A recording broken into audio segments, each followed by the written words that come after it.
নির্বাচনে ভোটের মাধ্যমে রাষ্ট্রপ্রধান বা সরকার পরিবর্তন ঘটে দেশে দেশে। তবে বিশ্বের অনেক দেশে বহুদলীয় প্রতিদ্বন্দ্বিতামূলক নির্বাচন নেই। এগুলো পরম রাজতন্ত্র বা অ্যাবসোলিউট মোনার্কি রাষ্ট্র। এ তালিকায় রয়েছে সৌদি আরব, কাতার, ওমান, সংযুক্ত আরব আমিরাত ও ভ্যাটিকান সিটি। সৌদি আরবে কোনো জাতীয় সংসদ নির্বাচন নেই। রাজাই রাষ্ট্র ও সরকার প্রধান। রাজনৈতিক দল নিষিদ্ধ। একটি পরামর্শমূলক পরিষদ থাকলেও বাদশাহী সর্বময় ক্ষমতার অধিকারী। কাতারে আমিরেই সর্বময় ক্ষমতার অধিকারী। জাতীয় পর্যায়ে নির্বাচিত সংসদ নেই। নির্বাচনের প্রতিশ্রুতি দেয়া হলেও তা বাস্তবায়ন হয়নি।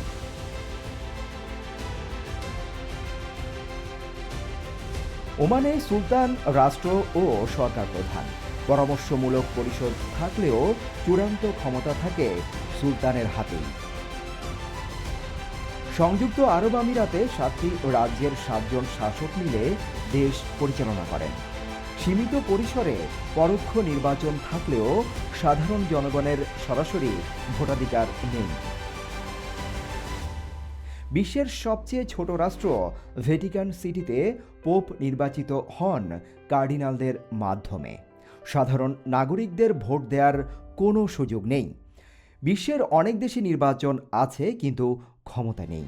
এগুলোকে বলা হয় নিয়ন্ত্রিত বা কর্তৃত্ববাদী রাষ্ট্র। এই তালিকায় রয়েছে চীন, উত্তর কোরিয়া, ভিয়েতনাম ও লাওস। সামরিক বা ধর্মীয় শাসনের অধীনে থাকা দেশ ইরান, আফগানিস্তান ও মিয়ানমারে নির্বাচন হলেও ক্ষমতা থাকে নির্দিষ্ট ব্যক্তি বা গোষ্ঠীর অধীনে। এদিকে গৃহযুদ্ধ ও রাষ্ট্রীয় ভাঙনের কারণে নির্বাচন হয় না এমন দেশের তালিকায় রয়েছে লিবিয়া ও সিরিয়া। এদেশ দুটিতে প্রকৃত প্রতিদ্বন্দ্বিতা নেই। গৃহযুদ্ধ ও কর্তৃত্ববাদী শাসনের মধ্যেই দেশটি চলছে। Desk report, hello Bangladesh, Dhaka.